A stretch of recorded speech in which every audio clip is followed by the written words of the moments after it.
ಅಸ್ಸಲಾಮು ಅಲೈಕುಂ. ಇಂದು ನಾನು ನಿಮಗೊಂದು ವೈಯಕ್ತಿಕ ಕಥೆಯನ್ನು ಹೇಳಲಿದ್ದೇನೆ. ನನ್ನ ಜೀವನವನ್ನು ಸಂಪೂರ್ಣವಾಗಿ ಬದಲಾಯಿಸಿದ, ಅವಿಶ್ವಾಸಿಯಿಂದ ಇಸ್ಲಾಂನ ಶಾಂತಿಯತ್ತ ತಂದ ಒಂದು ಅನುಭವ.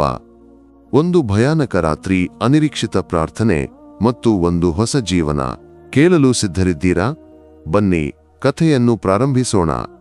2011ರಲ್ಲಿ ನಾನು ಮಲೇಷ್ಯಾದಲ್ಲಿ ನನ್ನ ಸ್ವಂತ ಮನೆಯಲ್ಲಿ ವಾಸಿಸುತ್ತಿದ್ದೆ.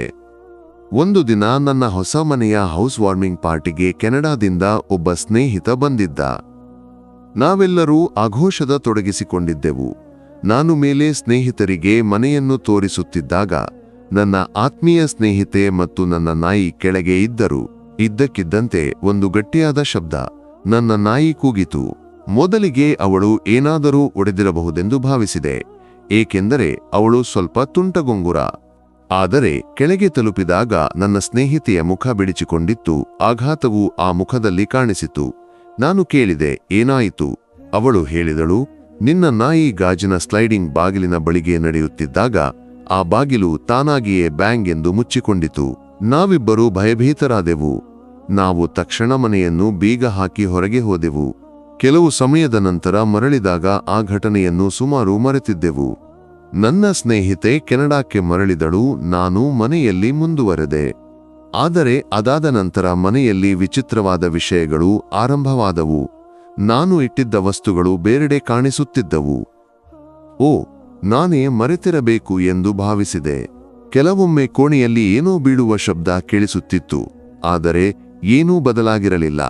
ನಾನು ಎಲ್ಲಕ್ಕೂ ತಾರ್ಕಿಕ ಕಾರಣವನ್ನು ಕಂಡುಕೊಳ್ಳಲು ಪ್ರಯತ್ನಿಸಿದೆ, ಏಕೆಂದರೆ ನಾನು ಆಗ ಅವಿಶ್ವಾಸಿಯಾಗಿದ್ದೆ. ದೇವರಲ್ಲಿಯೂ ಭೂತದಲ್ಲಿಯೂ ನಾನು ನಂಬಿರಲಿಲ್ಲ. 4 ತಿಂಗಳುಗಳ ನಂತರ ಒಂದು ರಾತ್ರಿ ನಾನು ಮನೆಗೆ ಮರಳಿದೆ. ನನ್ನ ನಾಯಿಯನ್ನು ಅವಳ ಕೋಣೆಯಲ್ಲಿ ಇರಿಸಿ ನಾನು ನನ್ನ ಮಲಗುವ ಕೋಣೆಯಲ್ಲಿ ಮಲಗಲು ತಯಾರಾಗುತ್ತಿದ್ದೆ. ಇದ್ದಕ್ಕಿದ್ದಂತೆ ಮಲಗುವ ಕೋಣೆಯ ಹೊರಗಿನ ಬೆಳಕು ಆನ್ ಆಗಿರುವುದನ್ನು ಗಮನಿಸಿದೆ. ಅದನ್ನು ಆಫ್ ಮಾಡಲು ಹೋದಾಗ ನನ್ನ ಎದೆಯಲ್ಲಿ ಒಂದು ವಿಚಿತ್ರವಾದ ಭಯ ಉಂಟಾಯಿತು. ವೈಟ್ ನಾಯ್ಸ್ನಂತಹ ಶಬ್ದವನ್ನು ಕೇಳಿದೆ. ಅದು ಎಲ್ಲಿಂದ ಬರುತ್ತಿದೆ ಎಂದು ನನಗೆ ನಿಖರವಾಗಿ ತಿಳಿಯಿತು. ನಾನು ತಕ್ಷಣ ಬೆಳಕನ್ನು ಆಫ್ ಮಾಡಿ ಬಾಗಿಲನ್ನು ಮುಚ್ಚಿ ಬೀಗ ಹಾಕಿದೆ. ಆದರೆ ನಾನು ತಿರುಗಿದಾಗ ಏನೋ ನನ್ನ ಬಾಗಿಲಿಗೆ ಗಟ್ಟಿಯಾಗಿ ಬಡಿಯಿತು. ಬಾಗಿಲು ಸಂಪೂರ್ಣವಾಗಿ ಕಂಪಿಸಿತು. ನನ್ನ ಹೃದಯ ಭಯದಿಂದ ಕೆಳಗೆ ಕುಸಿದಂತಾಯಿತು.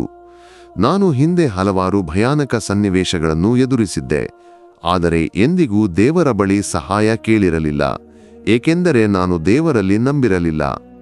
ಆದರೆ ಆ ಕ್ಷಣದಲ್ಲಿ ನನ್ನ ಮನಸ್ಸಿನಲ್ಲಿ ಒಂದೇ ಒಂದು ಪದವಿತ್ತು, ಅಲ್ಲ.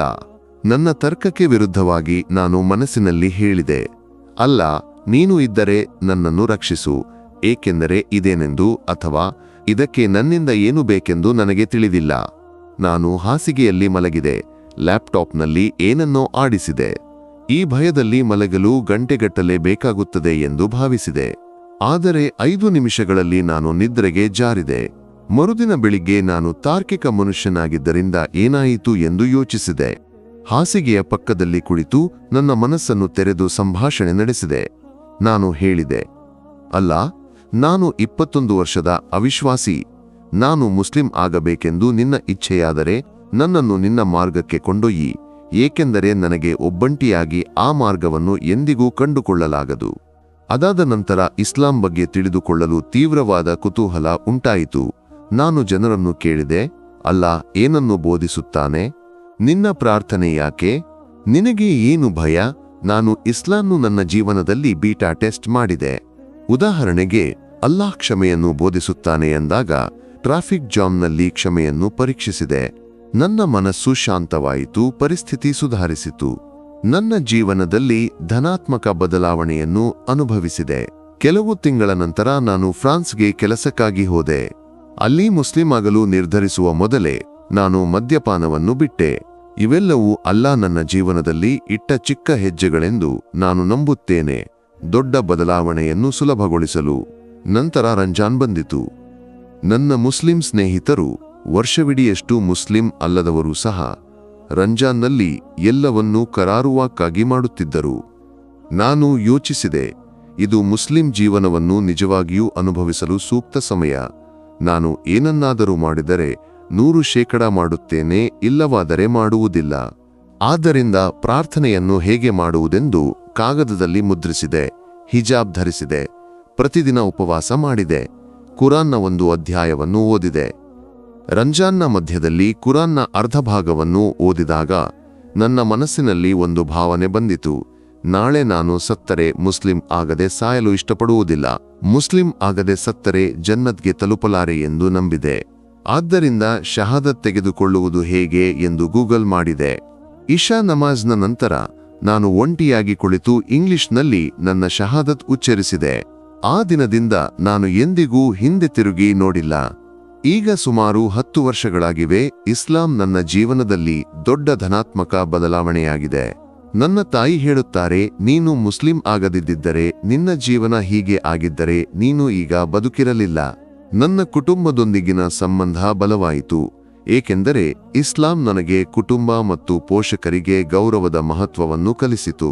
ನನ್ನ ಜೀವನದಲ್ಲಿ ಸಂತೋಷವಿಲ್ಲದ ಸಮಯದಲ್ಲೂ ಯಾವಾಗಲೂ ಒಂದು ಶಾಂತಿ ಇದೆ, ಏಕೆಂದರೆ ಈ ಜೀವನ ತಾತ್ಕಾಲಿಕ ಎಂದು, ನಿನ್ನ ಉತ್ತಮ ಮನುಷ್ಯನಾಗಲು ಪ್ರಯತ್ನಿಸುವುದೇ ಗುರಿಯೆಂದು ನಾನು ಅರಿತಿದ್ದೇನೆ. ಆಗ ಇನ್ಶಾ ಅಲ್ಲಾ ನಮಗೆ ಜನ್ನತ್ನಲ್ಲಿ ಒಳ್ಳೆಯ ಸ್ಥಾನ ಸಿಗಬಹುದು. ನನ್ನ ಕಥೆ ಕೇಳಿ ನಾನು ಹುಚ್ಚೆಂದು ನಿಮಗೆ ತೋರದಿರಲಿ ಎಂದು ಭಾವಿಸುತ್ತೇನೆ.